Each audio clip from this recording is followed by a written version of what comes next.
बिस्मिल्लाहिर्रहमानिर्रहीम। आज का जो हमारा टॉपिक है ये हम देखेंगे जी जर्नल की कुछ डेफिनेशन, कुछ इसके पॉइंट्स, और हम ये जानने की कोशिश करेंगे कि ये जो डेबिट और क्रेडिट है पूरी अकाउंटिंग के अंदर, हम ये लफ्ज़ बार बार बोलते हैं, पूरी अकाउंटिंग में आप बार बार सुनते हैं और ये बहुत ज़्यादा है। और पूरी अकाउंटिंग इनफैक्ट असल में दो ही तो ये वर्ड है जिसके ऊपर पूरी की पूरी बेस कर रही है, यानी अकाउंटिंग में डेबिट क्रेडिट। साइंस का बच्चा भी आपके साथ बैठा हो ना तो वो भी कुछ अरसे बाद कहता है कि क्या यार ये डेबिट क्रेडिट, जब इनके मुंह से निकलो देखो तो डेबिट क्रेडिट चल रहा होता है। तो ये क्या है आखिर डेबिट क्रेडिट? आइए हम इसको थोड़ा सा कोशिश करते हैं इसको सीखने की। सबसे पहले हम चलते हैं जर्नल की तरफ। अच्छा देखें, इससे पहले आपने वीडियो जो है वो पिछली आपने बेसिक्स देख ली होगी जिसके अंदर आपको अकाउंटिंग साइकिल बताया गया था। अकाउंटिंग साइकिल क्या है? अकाउंटिंग साइकिल से मुराद है कि कहाँ से जो चीज़ें हैं वो अकाउंटिंग में स्टार्ट होती हैं, यानी उसका एक कंप्लीट प्रोसेस क्या है।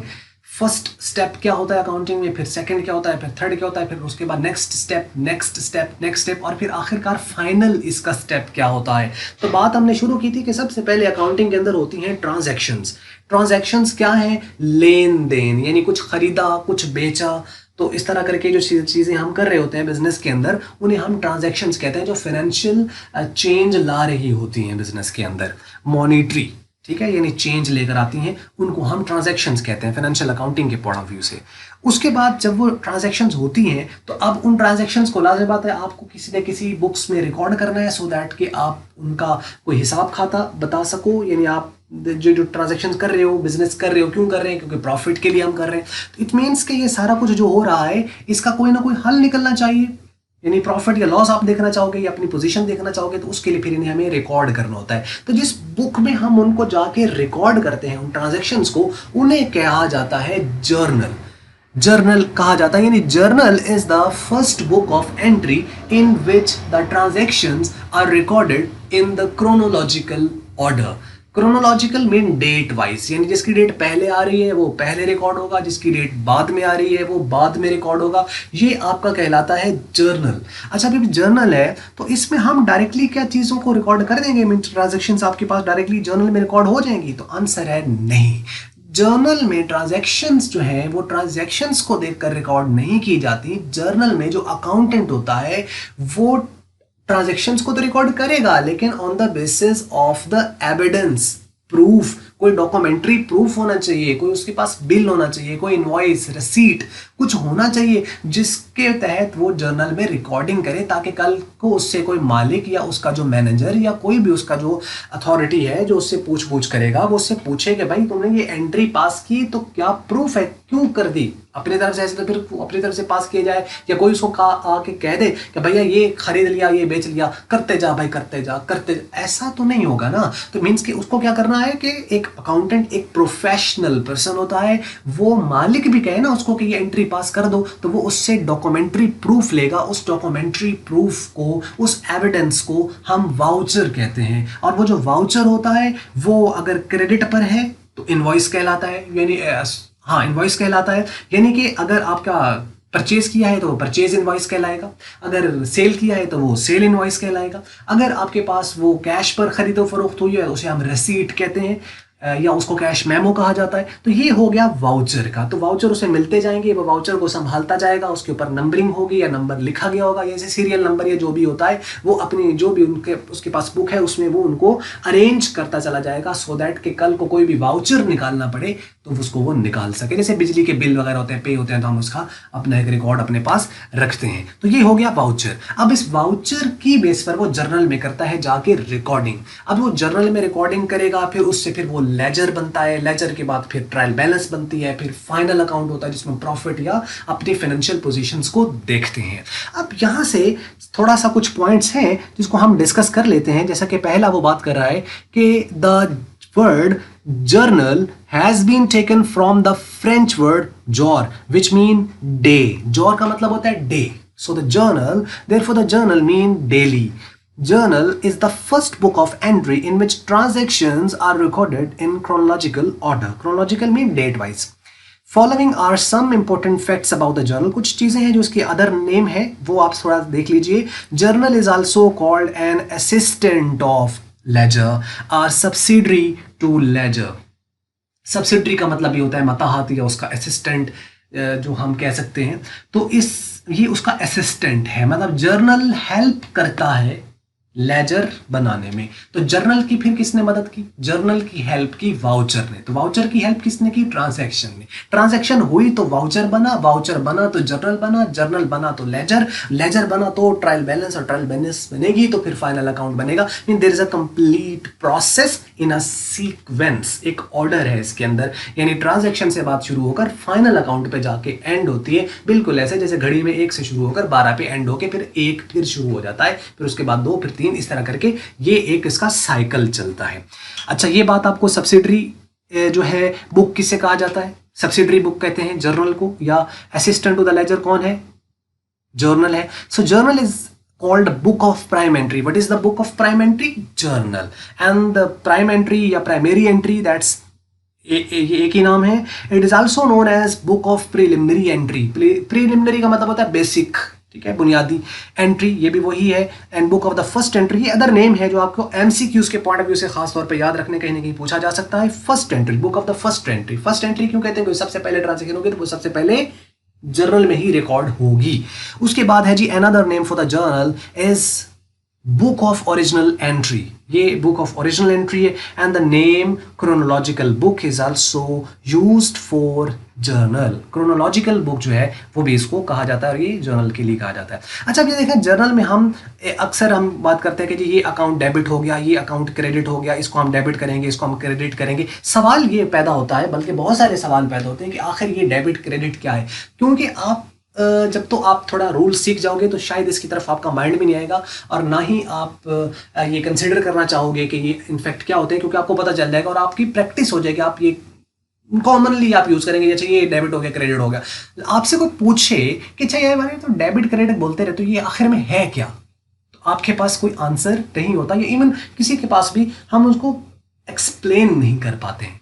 आज की ये जो वीडियो है इसके अंदर मेन फोकस है कि हम उसको बता पाए कम से कम कि यार ये आखिर डेबिट क्रेडिट क्या है। क्यों? क्योंकि जो कॉमन बंदा होता है ना, यानी कॉमन पर्सन है जो बिल्कुल स्टार्ट कर रहा है, उसके माइंड में पहला सवाल ही ये आता है कि आखिर यार ये डेबिट क्या है, यार ये क्रेडिट क्या है। हाँ, जब वो प्रैक्टिस कर लेगा तो शायद उसके जहन में ये क्वेश्चन शायद ना रहे, या वो खुद ही वैनिश हो जाता है। लेकिन स्टार्ट में बहुत ये क्वेश्चन आता है कि आखिर ये डेबिट क्या है, ये क्रेडिट क्या है। अब इसको मैंने यहाँ पे कुछ क्वेश्चंस और आंसर्स की फॉर्म में इसको लिखा है, तो आइए हम इसको देख लेते हैं कि डेबिट क्रेडिट आखिर में है क्या। यहाँ पे पहला क्वेश्चन है कि what is the difference between debit and credit in accounting. कि डेबिट और क्रेडिट में क्या डिफरेंस है। अच्छा देखो कि डेबिट और क्रेडिट की पूरी अकाउंटिंग में कोई डेफिनेशन नहीं है। क्यों? क्योंकि ये कोई टर्म नहीं है, ठीक है, कि जिसको हम प्रॉपरली डिफाइन करें। जैसे अकाउंटिंग की डेफिनेशन है, जैसे जर्नल की डेफिनेशन है, लेजर की डेफिनेशन है, स्टेटमेंट्स हैं, उनके अंदर हम कुछ वर्क कर रहे हैं, कुछ एक्टिविटीज कर रहे हैं, तो मीन्स कि there is a proper definition for those terms, but there is no proper definition. हम मुख्तलिफ लोगों ने अपने अपने हिसाब से हर एक ने इसको किया हुआ है, जैसे इसको समझ लगी है। लेकिन इसको समझने के लिए बेहतरीन जो इसका आंसर है वो ये है कि similar as the difference between the plus and minus in math. मैंने आपसे अगर कोई क्वेश्चन ये करता है पहला कि अच्छा भाई ये डेबिट क्रेडिट में क्या फर्क होता है, तो आप उससे एक काउंटर क्वेश्चन करेंगे, उल्टा आप उसे जवाब देने के आप उससे पूछें कि अच्छा डेबिट क्रेडिट में क्या फर्क होता है, आप ये बताओ कि प्लस और माइनस में क्या फर्क होता है मैथ के अंदर। तो जैसे प्लस और माइनस है मैथ में, इसी तरीके से डेबिट और क्रेडिट है अकाउंटिंग में। यहां पे बिल्कुल ये वही काम करेंगे जो मैथ में प्लस माइनस काम कर रहा है, वही काम डेबिट और क्रेडिट करते हैं। Is there a definition for the plus, is there a definition for the minus? If there is definition, या कुछ लोग कहेंगे जी ऐड होते हैं, कुछ लोग कहते हैं जी अच्छा माइनस में माइनस होते हैं। तो फिर अगर माइनस माइनस होते हैं, तो अगर माइनस का 5 और माइनस का 7 है, तो वो आपस में माइनस हो जाएंगे या प्लस हो जाएंगे? तो वो तो प्लस हो जाते हैं, साइन माइनस का आता है। तो इसका मतलब क्या हुआ फिर? मीन्स कि इसको को प्रॉपर इस अंदाज से हम उसको कर नहीं सकते हैं। तो डेबिट और क्रेडिट का फर्क क्या हुआ? बिल्कुल ऐसे जैसे प्लस और माइनस का। उसके बाद फिर एक क्वेश्चन आता है, is there a symbol for the debit और क्रेडिट? तो आंसर है yes. For debit we write DR and for credit we use CR। यानी डेबिट के लिए हम ये DR हम यूज करते हैं और क्रेडिट के लिए हम ये CR डॉट ये हम यूज करते हैं। ये डेबिट अब मेडिकल की फील्ड में डॉक्टर के लिए यूज होता है, लेकिन अकाउंटिंग में ये यहाँ पे डॉक्टर के लिए नहीं है, ये डेबिट और क्रेडिट के लिए आएगा। अच्छा नेक्स्ट क्वेश्चन है, how do we treat debit and credit in accounting? अब हम इनको कैसे ट्रीट करेंगे, मतलब हमें डेबिट क्रेडिट को कैसे ट्रीट करना पड़ेगा? पता तो चलेगा, चलो जी प्लस माइनस, तो बिल्कुल ऐसे जैसे हम प्लस माइनस को ट्रीट करते हैं बिल्कुल ऐसे इनको ट्रीट करेंगे। बात कर रहे हैं कि similar as we treat plus and minus in math, यानी बिल्कुल ऐसे ही ट्रीट करेंगे जैसे प्लस माइनस ट्रीट होते हैं मैथ में। क्या मतलब हुआ इसका? It means if +5 and +3 are equal to +8, then debit of ₹5 and debit of ₹3 would be ₹8 of debit। जैसे प्लस का 5 और प्लस का 3 अगर ऐड किए जाएं तो प्लस का 8 आता है, जमा का 8 आता है। इसी तरह अगर डेबिट का 5 है और कोई रकम डेबिट का 3 है, तो चूंकि ये भी डेबिट है ये भी डेबिट है, तो ये भी आपस में इस प्लस की तरह ऐड हो जाएंगे और आंसर आएगा इनका भी 8, जैसे उनका 8 आया। लेकिन इसको हम क्या कहेंगे कि ये कौन सा बैलेंस है? ये डेबिट बैलेंस है।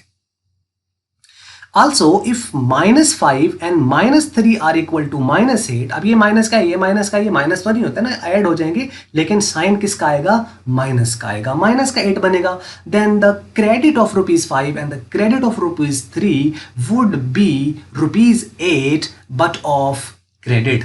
तो इस तरह करके, यानी अगर माइनस यानी क्रेडिट का 5 है और क्रेडिट का भी 3 है, तो ये भी आपस में ऐड हो जाएंगे, लेकिन हम इसे कहेंगे क्रेडिट। तो इसका मतलब आपने हरगिज ये नहीं लेना कि हम प्लस को डेबिट कह रहे हैं और माइनस को हम क्रेडिट कह रहे हैं। ये जस्ट अंडरस्टैंडिंग के लिए मैं आपको बता रहा हूं। इसका हरगिज मतलब ये मत लीजिएगा कि प्लस जो है वो डेबिट और जो माइनस है वो क्रेडिट, नहीं, ऐसा नहीं। ये जस्ट उसको सिमिलर करके थोड़ा सा समझाने की कोशिश जो है वो यहां पर की जा रही है। तो इससे थोड़ा हेल्प मिलती है इन चीज़ों को अंडरस्टैंड करने में। अब अगर आप आगे चलें तो वो कहते हैं वाइल +5 एंड -3 इक्वल +2। अब ये देखें, प्लस का 5 था और माइनस के 3 था। अगर हम इनको आपस में ऑपरेट करें तो चूंकि प्लस का साइन यानी है यहाँ पे, यानी वैल्यू बड़ी है, तो आपका जो बैलेंस निकलेगा वो प्लस का निकलेगा, प्लस का 2, माइनस का 2 तो नहीं निकलेगा मैथ के अंदर। 10 डेबिट अगर आपके पास ₹5 है, then the debit of ₹5 and the credit of ₹3 would be ₹2 but of debit। अगर आपके पास इस तरह एक रकम है जिसका बैलेंस है डेबिट जो कि ₹5 है, ₹5, और एक क्रेडिट है जिसका आपके पास 3 है, और इनको हम आपस में ऑपरेट करें तो ये आपस में ये भी माइनस हो जाएंगे, लेकिन जो 2 आएगा आंसर ये डेबिट का आएगा, क्योंकि डेबिट की रकम ज्यादा है। तो मीन्स के डेबिट ज्यादा है और क्रेडिट कम है, तो जो बैलेंस निकलेगा वो डेबिट निकलेगा। और इसके उल्टे अगर क्रेडिट ज्यादा हुआ और डेबिट कम हुआ तो फिर बैलेंस क्रेडिट निकलेगा। जैसे कि माइनस की वैल्यू बड़ी हो और प्लस वाली छोटी हो, तो जो अगर उनको ऑपरेट किया जाए तो माइनस में आंसर आता है। तो प्रॉबेबली आप इस चीज को समझ पा रहे होंगे। On the other hand, if the credit of ₹5 and the debit of ₹3, अब क्रेडिट 5 है और डेबिट 3 है, then there would be a balance of ₹2 but this time it would be credit. यानी अब इसको हम क्या कहेंगे? क्रेडिट, क्योंकि 5 ज्यादा है, बड़ी रकम है, और 3 छोटी रकम है, तो इसका मतलब इसका जो बैलेंस निकलेगा वो यहाँ पे भी 2 आ रहा है, यहाँ पे भी 2 आ रहा है, लेकिन ये डेबिट है और ये क्रेडिट है। क्यों? क्योंकि यहाँ क्रेडिट ज्यादा है और वहां डेबिट ज्यादा था। तो ये बात आपको समझ लगी होगी कि हम अकाउंटिंग में इनको कैसे ट्रीट करते हैं। थ्रू आउट पूरी अकाउंटिंग में ये यूज होते हैं। नेक्स्ट क्वेश्चन है, where do we find debit and credit in accounting, कि हमें कहाँ मिलते हैं, कहाँ हम इसको देख सकते हैं? तो आंसर इसका सिंपल जो है वो कहते हैं, simple answer is in throughout accounting. पूरी अकाउंटिंग में आपको मिलेंगे। Throughout accounting you would find debit and the credit, और बार बार ये यूज होंगे। But for specific you would find it in the journal entry. Debit is written before credit. आपको ये जर्नल में भी मिलेगा, आपको ये लेजर में भी मिलेगा, आपको ये ट्रायल बैलेंस में भी मिलेगा, आपको ये ट्रेडिंग अकाउंट में भी मिलेगा, आपको ये प्रॉफिट एंड लॉस में भी मिलेगा, आपको बैलेंस शीट में भी मिलेगा, या आप इनकम स्टेटमेंट जिसे हम कहते हैं trading and profit and loss account को, उसकी में आप इसको देखेंगे। एंड थ्रू आउट आपको ये कहीं ना कहीं रेक्टिफाइंग एंट्री में, कहीं एडजस्टमेंट एंट्रीज में, थ्रू आउट पूरी अकाउंटिंग के अंदर यही 2 वर्ड हैं जो चलने हैं, डेबिट क्रेडिट, डेबिट क्रेडिट। तो पूरी अकाउंटिंग में मिलेंगे, लेकिन स्पेसिफिकली उसने कहा कि जर्नल में आपको मिलेगा। और ये जैसे ये जर्नल आपके पास ये एक फॉर्मेट सा मैंने यहाँ पे दिया हुआ है, इसके ऊपर नेक्स्ट वीडियोस हैं जिसमें हम आपको बताएंगे कि इनफैक्ट जर्नल होता क्या है और कैसे इसको बनाया जाता है। तो इसमें देखें ये एक एंट्री पास हुई है, जर्नल में हम एंट्री पास करते हैं। तो ये देखें ये जो पहले लिखा हुआ है ऊपर, ये है डेबिट, और ये जो बाद में लिखा हुआ है ये है क्रेडिट। और क्रेडिट जो है वो डेबिट से थोड़ा सा राइट साइड पर आगे करके लिखा जाता है, ये कन्वेंशन है। और दूसरी बात ये है कि जो अकाउंट डेबिट हो रहा है उसके सामने हमने DR लिखा है और क्रेडिट के सामने हमने CR नहीं लिखा। ये कन्वेंशन है, बाज़ दफ़ा लोग लिखते हैं, लेकिन नॉर्मली इसके सामने क्रेडिट नहीं लिखा जाता। तो इससे आप अंदाज़ा कर सकते हैं कि एंट्री अगर हम पास करेंगे तो जो डेबिट है वो एक साथ एक सीक्वेंस में आएंगे और पहले आएंगे, और जो क्रेडिट होंगे वो बाद में आएंगे और थोड़े से राइट साइड पर होंगे, सो दैट इससे फ़र्क पता चल सके। इनकी अमाउंट का भी इसी तरीके से कि ये डेबिट कॉलम है, ये क्रेडिट कॉलम है, इसकी रकम डेबिट में लिख दी, इसकी रकम क्रेडिट में लिख दी, तो इससे हमें अंदाज़ा एक थोड़ा बहुत जर्नल से भी हो जाता है। तो वो जर्नल से बात कर रहा था, वो कहता है कि in ledger the left side is debit and right side is credit. मतलब लेजर में देखा जाए तो लेफ्ट साइड डेबिट है और राइट साइड उसकी क्रेडिट है। तो अब लेजर क्या है, जैसे अब लेजर में अकाउंट होता है, जैसे कैश अकाउंट यहाँ पे दिया हुआ है, तो अब ये देखें जैसे ये आपके पास आ रहा है, ये आपको प्लस साइन, ठीक है, नजर आ रहा है। इससे आप लेफ्ट साइड पे देखें तो ये सारे लेफ्ट कॉलम है और इसके राइट साइड पे राइट कॉलम है। जैसे यहाँ पे देखें डेट रेफरेंस JR अमाउंट और डेट रेफरेंस JR और अमाउंट। अब ये क्या है इनको हम एक्सप्लेन यहाँ नहीं कर रहे हैं, इनको हम आने वाले लेक्चर्स में इंशाल्लाह देखेंगे।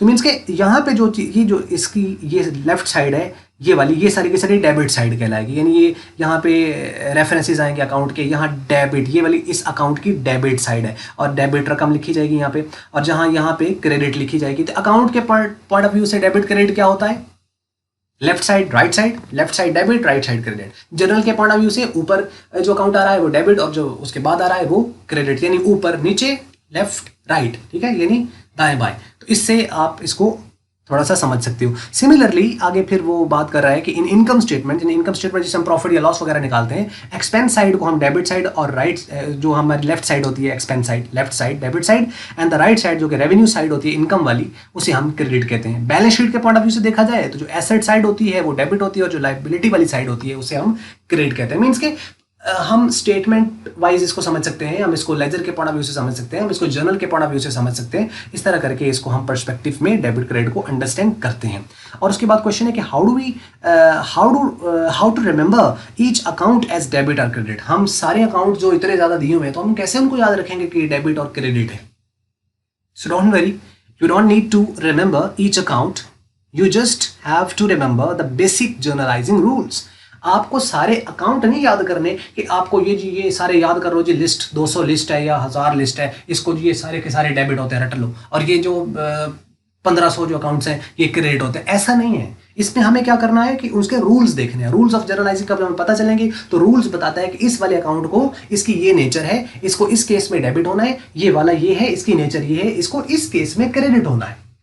तो वो अब हमें कैसे पता चलेंगे, उसके रूल्स के ऊपर इंशाल्लाह इसी प्लेलिस्ट के अंदर आपको जो है वो वीडियो मिल जाएगी। Rules of deciding the transaction as debit और क्रेडिट, जो भी इसके रूल्स ऑफ जर्नलाइजिंग है उसके अंदर आपको इंशाल्लाह इसका हवाले से आंसर मिल जाएगा।